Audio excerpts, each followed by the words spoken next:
Auch dieses Jahr zieht es Marc und mich wieder in das Land der endlosen Weite. Mauretanien. Diesmal wollen wir aufs Ganze gehen. Ohne Guide und ohne Kamel. Zu Fuß und nur auf uns gestellt möchten wir in die Sahara vordringen. Eine Erkundungstour. Unbekanntes Terrain. Was uns erwartet, wissen wir nicht, außer dass es ein Abenteuer wird. Und wieder einmal starten wir in Marokko und fahren nach Süden auf dem Landweg. Zunächst im Reisebus und bald als Tramper durchqueren wir die Westsahara. Eine Annahme, warum wir Wüstenwandern, dass es so eine Mix aus Größenwahn und Soziopathie ist. Ja, aber das können wir jetzt nicht ins Video packen. Das können wir nicht ins Video nehmen.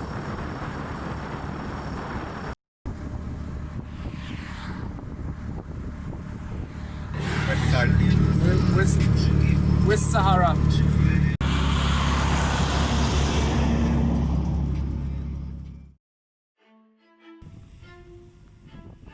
Das Niemandsland zwischen der Westsahara und Mauretanien ist ein merkwürdiger Ort. Keine Gesetze gelten hier.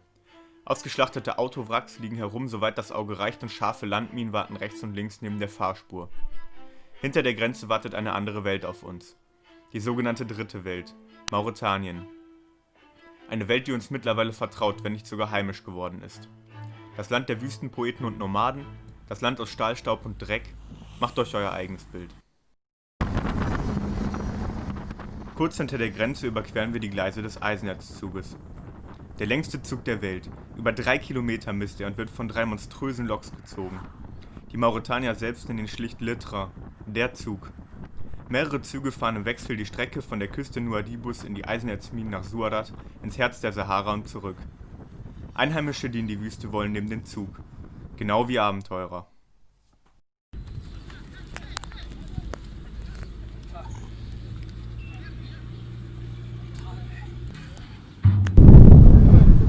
Du weißt, dass ich das jetzt auf Video habe, oder? Ich weiß, ich bin verliebt in eine Frau aus Dachla, ja. Ich kann das ja ganz weit mitteilen. Oh, wie romantisch. Kannst du jetzt so eine Videobotschaft senden, so, ich mach das nur für dich? Meine Videobotschaft ist, dass wir beide voll am Lungenschmerzen leiden und jetzt uns mit den scheiß Eisenerz noch richtig was gut antun. Hm? Das wird toll. Glaube ich auch. Fabian, was denkst du darüber? Es wird geballert. War das cool? Das war ziemlich cool, ja. Vor allem mit der Brille wirkt das richtig professionell einfach. Danke, Mann.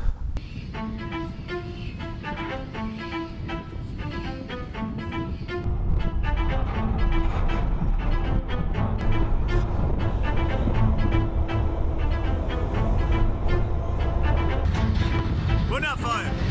Das wird eine Traumnacht!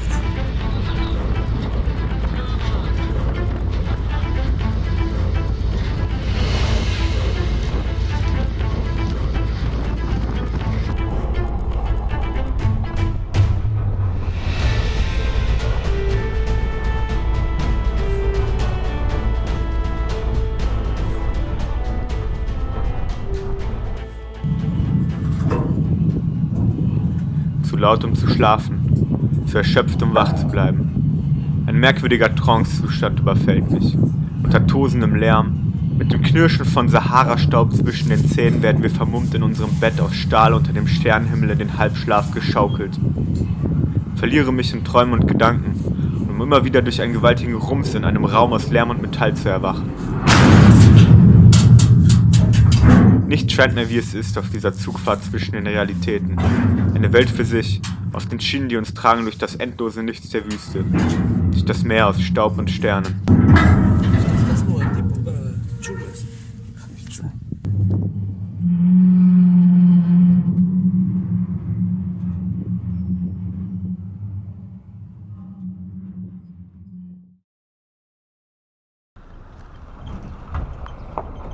Wüstenstadt Attar ist der Startpunkt unserer Tour. Auch hier laufen so manche Dinge ein wenig anders. Ungewöhnlich sind zum Beispiel die Müllverbrennungsanlagen ein paar Kilometer außerhalb. Normalerweise wird der Müll ja einfach überall liegen gelassen. Hier hat sich immerhin jemand die Mühe gemacht, ihn auf einen Haufen zu kippen und anzuzünden. Für uns sind es die letzten Tage der Vorbereitung vor dem Start der großen Tour. Unser erstes Ziel: durch das Adrar-Gebirge zur Tergit-Oase, einem der letzten Außenposten der Zivilisation. Ein Sabau in seinem natürlichen Lebensraum.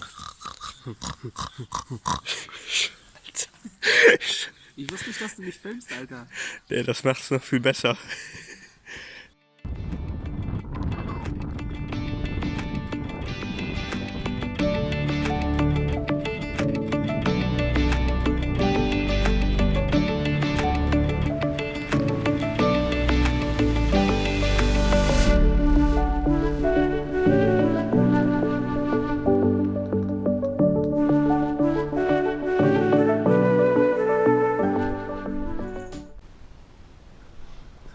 mal, was der Marc hier wieder für Experimente macht. Marc rettet uns das Leben. Ja. Wassergewinnung.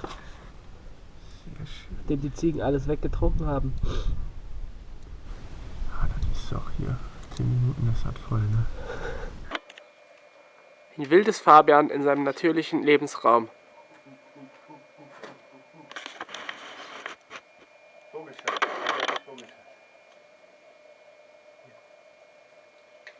Lecker. Nach einem ganzen Tag auf der Suche nach dem Aufstieg aus dem Tal aufs Hochplateau mussten wir einsehen, dass die Hänge auf dieser Seite des Gebirges unbezwingbare Mauern sind. So ist das eben bei Erkundungstouren. Die Devise heißt flexibel bleiben und einen anderen Weg suchen.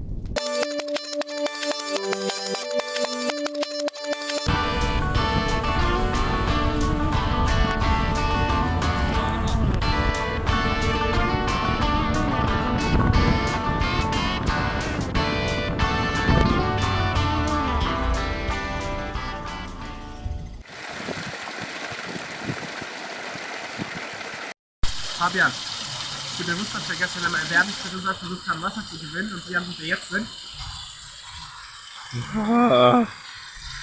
Paradies, ey. Okay. Ich verstehe jetzt nicht mehr gleich mal.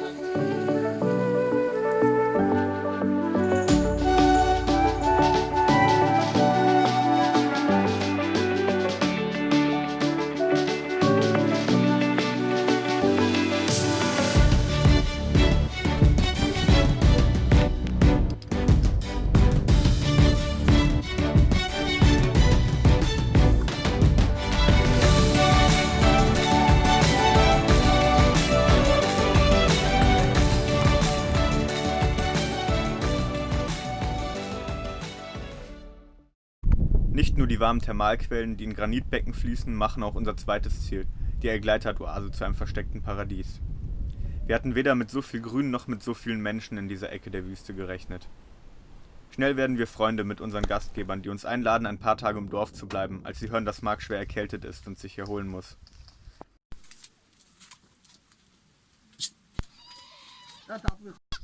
Die Menschen leben in den einfachsten Verhältnissen, aber sind sie deshalb arm?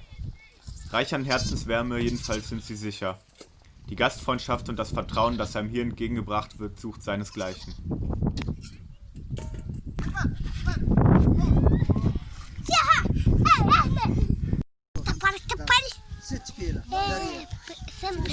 Monsieur?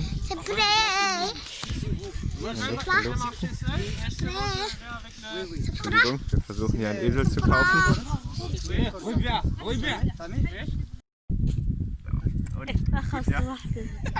Gut. Nehmen wir? Ja. Das mit dem Esel wurde dann leider doch nichts. Mal wieder bestätigt sich, was wir schon so oft erfahren mussten. Planen kann man viel, aber unterwegs kommt es dann doch immer irgendwie ganz anders. Ja, Marcs Gesundheitszustand hat sich nicht gebessert in den letzten 2 Tagen. Er nimmt jetzt den nächsten Geländewagentransport zurück nach Attar. Das heißt, dann bin ich jetzt alleine unterwegs. Wenigstens habe ich noch eine Kamera, mit der ich reden kann. Hinter mir seht ihr die letzten Häuser der Egleitat-Oase. Und ab geht's in die Wüste mit mir. So, vor 3 Tagen bin ich aus der Egleitat-Oase gestartet. Gestern war ein sehr anstrengender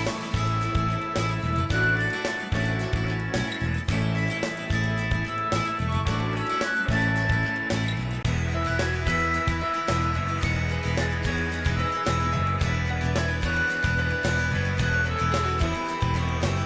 Ich bin bei 35 Grad den ganzen Tag durchgelaufen. Aber es hat sich gelohnt, wie man sieht. Hier ist die Oase, die Egleitat-Oase. Und ab geht's in die Wüste mit mir. So, vor 3 Tagen bin ich aus der Egleitat-Oase gestartet. Gestern war ein sehr anstrengender Tag. Ich bin bei 35 Grad den ganzen Tag durchgelaufen. Aber es hat sich gelohnt, wie man sieht. Hier ist mein vorläufiges Zwischenziel, das Ammersmarkt-Delta, und ich habe einen Schlafplatz gefunden, von dem ich nicht mal zu träumen gewagt hätte. Ich zeige euch das jetzt mal. Hier sind Felszeichnungen. Die ganze Wand ist voll. Und das ist natürlich ein unglaubliches Gefühl, hier morgens aufzustehen und schaut nach oben und sieht sowas hier.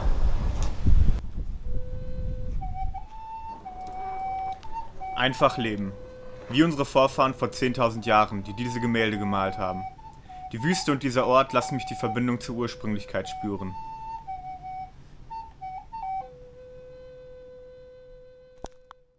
Ursprünglichkeit ist ja das eine, aber die Kunst hat sich nun mal verändert in den letzten Jahrtausenden. Malen war ja nie so mein Ding, aber was macht man denn sonst die ganze Zeit hier draußen? Nun, jeder hat wohl seine eigenen Methoden, wie er sich in der Einsamkeit der Wildnis die Zeit vertreibt. Willkommen zu meiner Live-Show. Sehr geehrte Damen und Herren, liebe Kraniche und Wasserbehälter. Heute für Sie live MC Icaridin in der Steinzeithöhle am Ammersmarkt-Delta.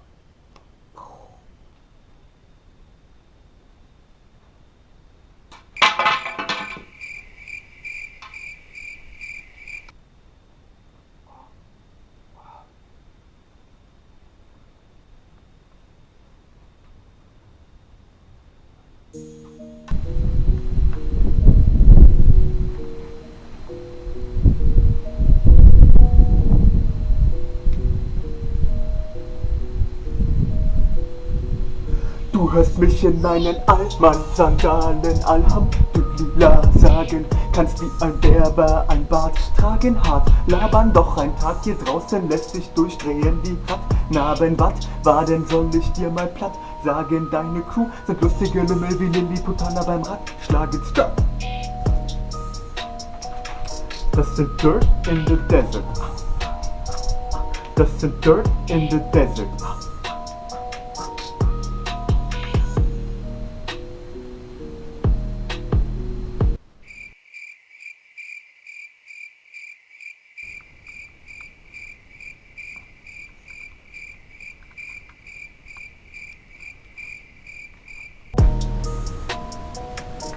Was? Ich bin keine 19 mehr. Na komm, einen hab ich noch. Dann bringe ich Hip-Hop eben wieder in die 90er.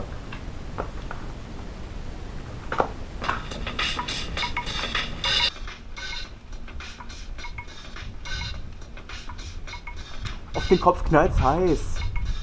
Sahara heißt es Mais. Guck, dieser Typ killt Lines. Und dann bleibt das Mauretanien heißt.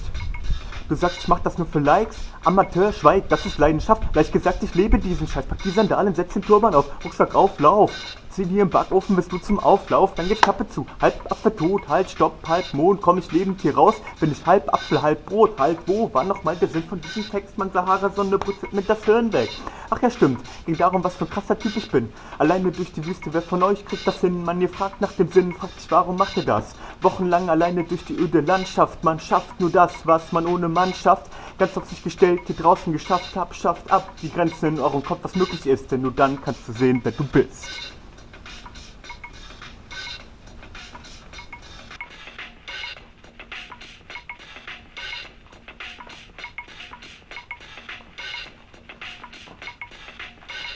Ob MC Icaridin unsere Vorfahren wohl mit dem Sprechgesang des 21. Jahrhunderts beeindruckt hätte? Selbst wenn ich wollte, ist wohl niemand mehr hier draußen, mit dem ich mich über Kunst streiten könnte.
sagst, du kannst nicht. Sehe dich verzweifeln, wenn du über den Rand blickst. Sand sticht in den Augen, die Dornen in deinen Füßen. Licht bricht im Schatten deines Verstandes. Was du kannst, weißt du noch nicht. Wenn die Sandalen dich nicht mehr tragen, hast du die Wahl. Lass es los. Leg dich auf den Boden und stirb ein letztes Mal, rufst du nach Gott, und wie ich wanderte im finsteren Tal mit letzter Kraft, raffst du dich auf. Dächer stürzen hinauf, ging der Weg, aber war kein Schritt zu viel und du liegst im Sarg, bleich Gesicht. Weiche nicht und spür, ein letzter Geistesblitz reinigt, Willkür steinigt dich, Macht geben verleiht Macht. Was du kannst, weißt du noch nicht. Drum bleib wach.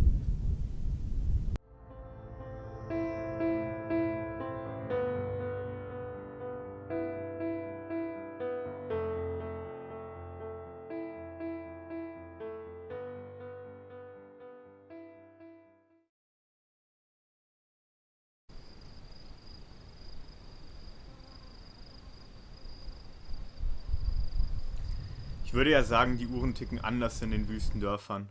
Aber in allen Nomadenzelten und Häusern, in denen ich zu Gast sein durfte, habe ich noch keine einzige Uhr ticken gehört. Wie war das nun nochmal mit dem Besitz und der Armut? Wie Hermann Hesse so schön gesagt hat, die Wüstenbewohner sind Millionäre der Zeit. Sie schöpfen aus einem bodenlosen Brunnen, wobei es auf den Verlust einer Stunde, eines Tages oder einer Woche nicht groß ankommt. Materielle Armut kennen diese Menschen allerdings sehr gut. Das wenige, was sie haben, teilen sie, gerne auch mit Fremden. So manch einer hat von meiner ersten Mauretanien-Reise gesagt, ich solle mir doch lieber bewaffneten Begleitschutz in Drittweltländer mitnehmen. Nun scheint die größte Gefahr, die hier von den Menschen ausgeht, doch eher darin zu bestehen, dass ich zu viel Zeit bei Teeeinladungen verplempere und deshalb in die Mittagshitze reinlaufen muss.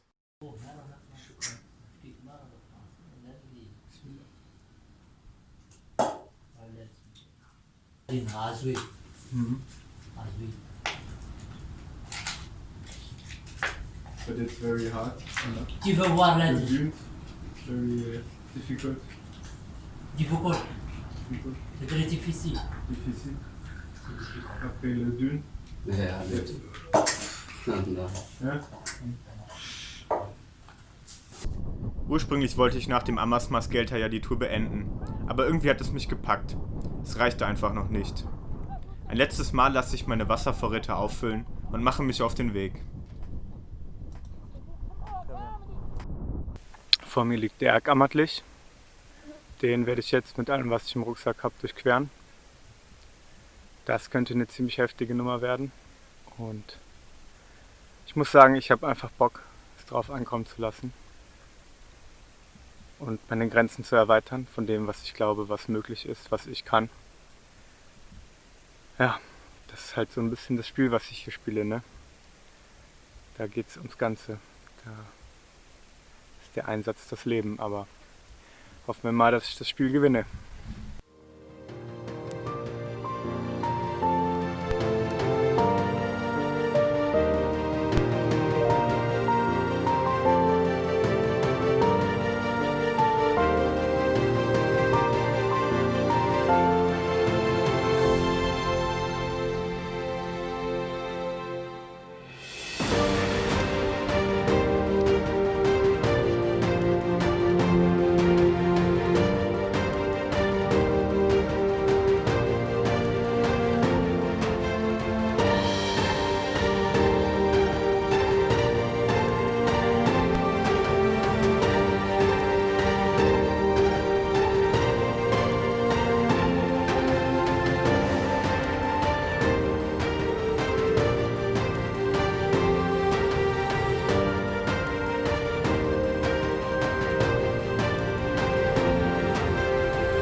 Weiter geht's. Ich bin jetzt im großen Dünenfeld im Ergammertlich und musste gerade daran denken, hier irgendwo in der Sandwüste Mauretaniens ist auch die Idee zu Antoine de Saint-Exupérys Kleiner Prinz entstanden, als er nämlich mit seinem Flugzeug abgestürzt ist. Mal sehen, vielleicht treffe ich den kleinen Mann ja auch noch.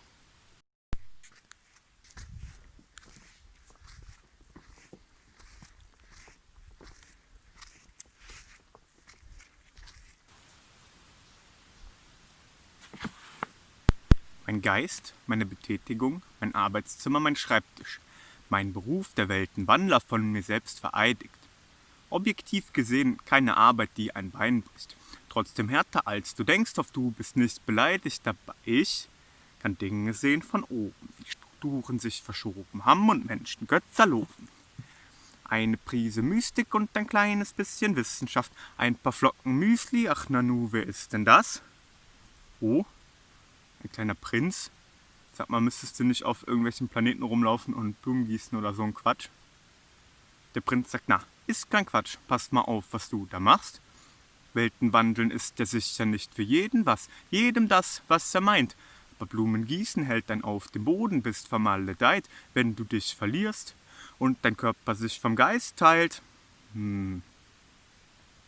Einst weilte ich mal unter Menschen.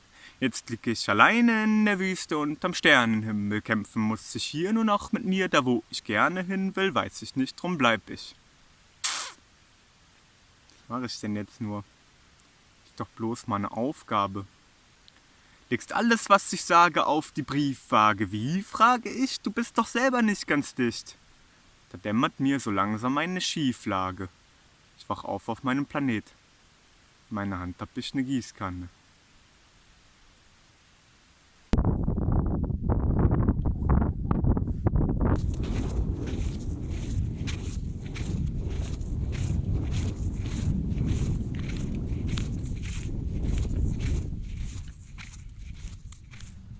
Fels wird feiner und zum Ozean. Seit Wochen mit niemandem gesprochen. Vergessen, wie ich heiße an Tag 1. Nach vorne geht es ins Nirgendwo, tiefer hinab, aber nicht tauchen in den Sand, sondern in den Verstand. Ich am zweiten Tag nicht mehr, was Menschsein bedeutet. Heute mich im Licht der Abendsonne, verpuppe in der Klarheit der Nacht in meinem Kokon der Milchstraße. Erwacht vor den ersten Sonnenstrahlen vom silbernen Schimmern am Horizont, verlacht von der glühenden Sonne des Mittags. Und schuldfrei blickte ich nach oben. Tag 3. Puh, ich hab's geschafft. 2,5 Tage hat mich die Dünenfelddurchquerung gekostet. Ich habe außer ein paar Müsli-Riegeln nichts gegessen, um Wasser zu sparen. Und jetzt stehe ich hier, ich kann gar nicht sagen, was das für ein Gefühl ist hier am Wasser.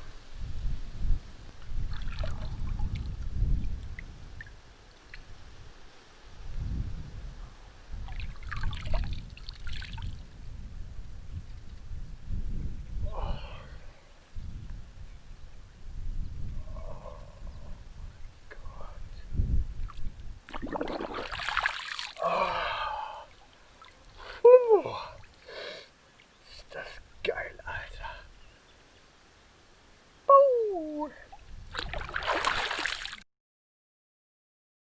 Der Weg zurück in die Zivilisation nach so einer Erfahrung ist immer ein holpriger. Aber einfache Wege geht man als Weltenwandler ohnehin selten. Marc sollte ich sehr bald in Natar wieder treffen. Und gemeinsam brechen wir zum nächsten Abenteuer auf, in den Senegal. Aber das ist eine andere Geschichte.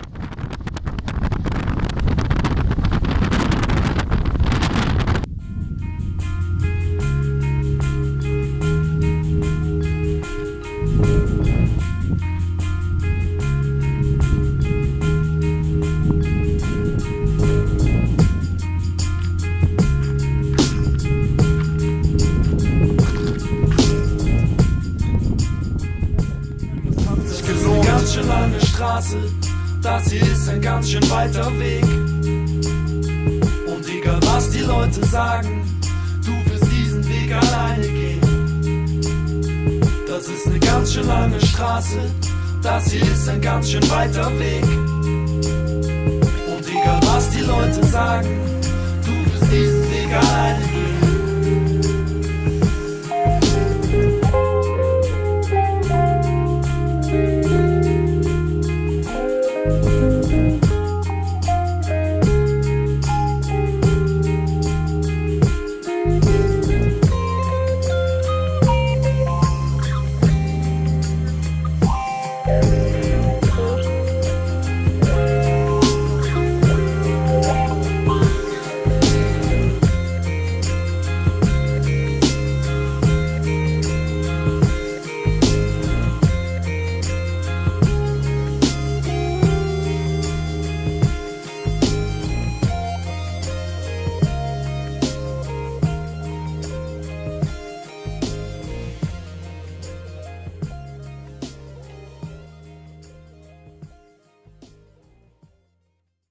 2, Soundcheck 1, 2. Let's see how it works. Ja, ich glaube, das funzt. Auch mal gucken, was man noch so löschen könnte. Marc, beweg dich mal.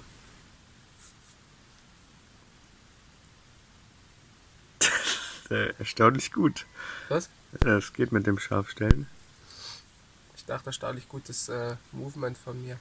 Das war so nicht auf die Kamera bezogen.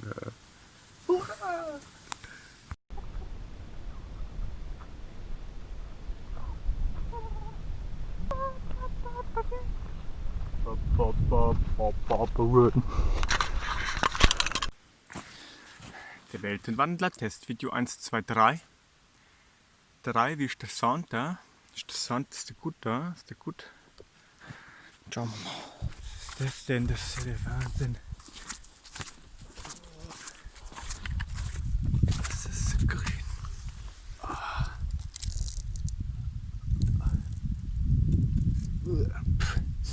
Das ist irgendwie nach Fuchspisse, aber es ist wirklich sehr grün.